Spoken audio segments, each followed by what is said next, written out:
Hey everyone, I just wanted to come on and say hi really quickly and say thank you for your patience and understanding. You may have noticed that the last bi-weekly readings did not come out. For any of you who just don't follow me on social media yet, just so you know, my dad was in the Lahaina fires and we could not find him for days, and it was a whole ordeal. We were able to find him. He is safe. He's 83 and nearly blind, so this was a very big deal. So we're really happy that he's alive, even though he lost everything in the fires. So it's just been hectic and I'm trying to catch up. So these readings are me catching up, but I just wanted to say thank you for understanding that I wasn't able to get those out for the last bi-weeklies. So without further ado, let's get into your reading. Hey Aquarius, so this is your bi-weekly-ish reading for Aquarius sun or rising signs. We are hopefully returning back to our regularly scheduled readings, and we are looking at the phase of the moon from the full moon, which is a blue moon on August 30th, to the new moon in Virgo, which is about a day before Mercury comes direct. So this is what we're looking at. Now, no matter what is happening with all of the different planets and the aspects that they're making and everything going on, every single month we have an opportunity to work with these semi-bi-weekly periods of energy where there is the full moon to new moon, which is a release, a clearing out, examination, and like a little bit more inward in certain ways. And then there is like the new moon to full moon, which is a completely different energy of building momentum and growth, right?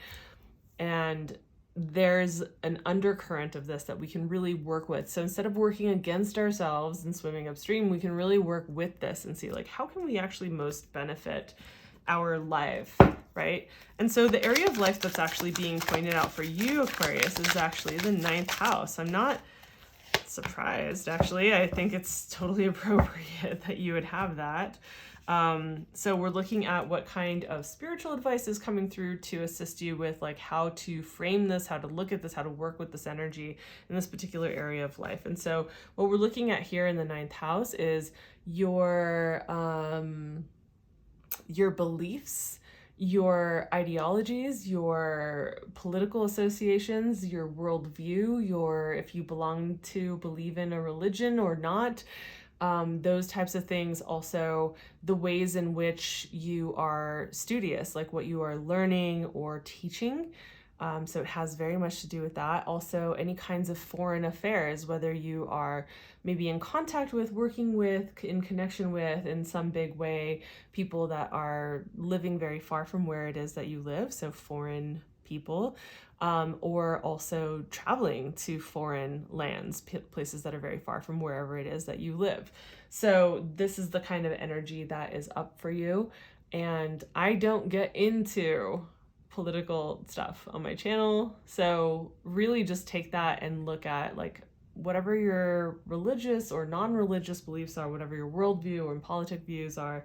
Cool. Oh, it also has to do with higher learning and esoteric studies. So if that feels like that is in alignment for you, these are some of the areas, right? So this could very much be about like, so like this card says exploration. It's very much about expansion. This house is definitely very expansive, right? You're thinking about like going to very far away places or dealing with people from very far away, right? Or the way that we expand our mind and explore the workings of the world or our mind and expand in those ways, right? These are all exploratory and expansive things.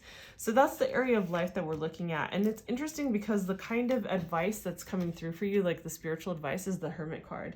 And this is essentially showing that there is like, this is a period of time where it's important for you to ask yourself the big picture questions. I think it's super apropos for this particular period of time, given the things that we have that are in retrograde specifically, but also in alignment with this particular area. It's like that expansive, explorative, like kind of energy. And here it's like the Hermit card says, you are your own quote unquote guru. You are your own guiding light. You know, not to say that you don't need to seek out the counsel and like sagacious wisdom of others in the world, but more so there's like a tapping into your own internal wisdom through knowing yourself more deeply, understanding for yourself, what do I want in this life? What do I like, what kind of life do I want to create for myself? Is the life that I have been striving for still what I actually really truly want, or has it shifted? Are my values the same, or have those shifted? What kind of relationships do I want? What kind of friendships do I want? What kind of conversations do I want to be having? What would make my life feel rich and beautiful and thick and amazing and full of life? What would have it feel nourishing and like I could look back at my life later on and say, yeah, like I really filled my life with some beautiful things, right? And if we don't stop every now and again to examine these things, to ask ourselves these questions, we really lose out on a major opportunity, because we can continue going forward for like towards something that maybe we wanted in our youth, maybe we wanted 5 years ago, but who are we now? Like, what do we want now? Not 5 years ago, not 3 years ago, not even a year ago, right?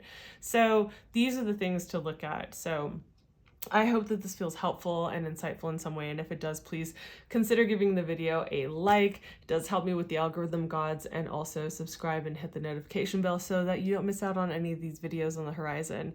It is outside of my comfort zone to say this. However, I feel compelled to, because I am trying to help my dad, who lost everything in the fires. He is nearly blind and 83 years old and starting from scratch. So I will have his GoFundMe down below. And if you feel so inclined, if you know people that would love to contribute or that you can share it with, I'm putting it out there. It's a little different for me to say this, for sure, in a video. But I really am coming from a genuine place and trying to help a really amazing father. And yeah, I want to help him and make sure that he's taken care of the way that he took care of me and helped me growing up. So if you feel like there are people you can share it with that you think would want to contribute directly to people who were affected from the fires, great. If not, no shade, no hard feelings. So thank you for your time. Thank you for being here. I will see you in the next video. Bye.